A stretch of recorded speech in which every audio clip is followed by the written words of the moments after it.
Alright class, so this video is going to be about compound inequalities. The previous lesson we solved inequalities, and then the problems we only saw one inequality sign. In a compound inequality, you're going to have at least two inequality signs.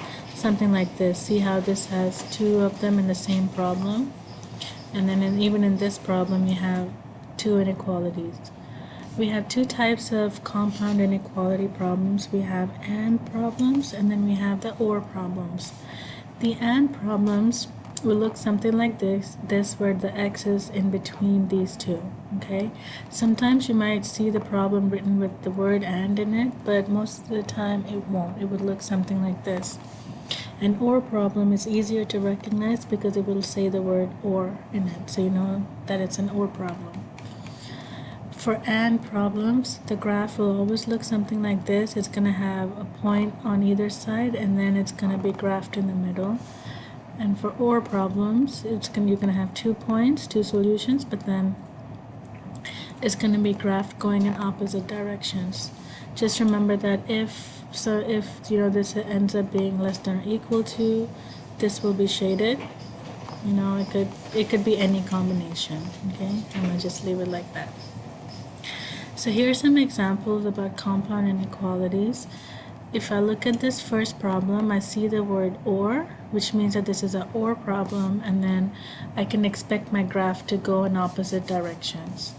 So to do this, it's just like solving the inequality problems in the previous example, except we'll have two different ones. Okay, so here to solve this, we're just going to subtract 2 on both sides of the inequality. Not over here, we just stick with just this inequality here. So m is greater or equal to 9 minus 2 is 7. Okay, I'm going to graph that in just a second, and then I'm going to bring down the word OR because my solution has to say the word OR. And then here I have 10m is less than negative 30. Here we need to just divide both sides by 10 to get rid of the 10. So you have m is less than negative 30 divided by 10 is negative 3.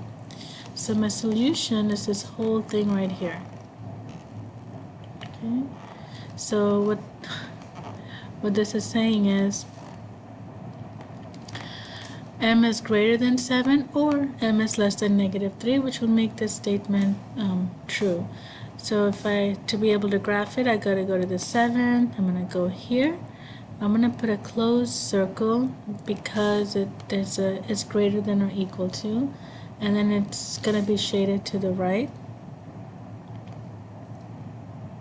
Okay, and then my other part of my solution is m is less than negative 3, so I'm going to go to negative 3, put an open circle, and then we're going to shade to the left. Okay. Alright, this one, again, it's another OR problem, so let's look at it. So we're going to subtract 7 on both sides, subtract 7, so you have P is greater than or equal to 13 minus 7 is 13 minus 7, why did I just draw a blank? 13 minus 7, I'm just going to use my calculator, it's 6. 13 minus 7 is 6. I don't know why I have such a hard problem with that. Anyway, that's okay. When we have x is greater than 6, or here we're going to add 7 here because that's what it's asking. That's what I have to do to get p by itself. So you have p is less than or equal to negative 8 plus 7 is negative 1. Okay, now I'm going to graph it. Go to 6, put a closed circle, and then we're going to graph to the right.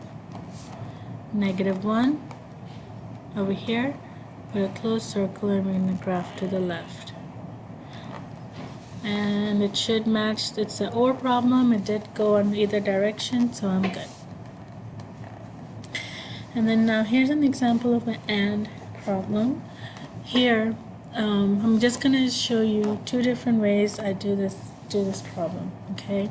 So we have here, hang on one second. So we have here two different problems, okay? So we have negative 13 is less than k minus 4. Here's my first problem. Let me write that down.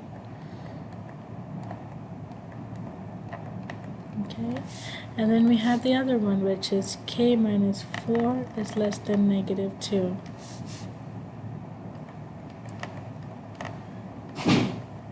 And we're going to say, write the word and in between. So we know that there are two different problems, but this is an and problem. Alright, so let's solve the one in the green. So we're going to take the 4, we're going to add 4 on both sides. So we have negative 13 plus 4 is negative 9.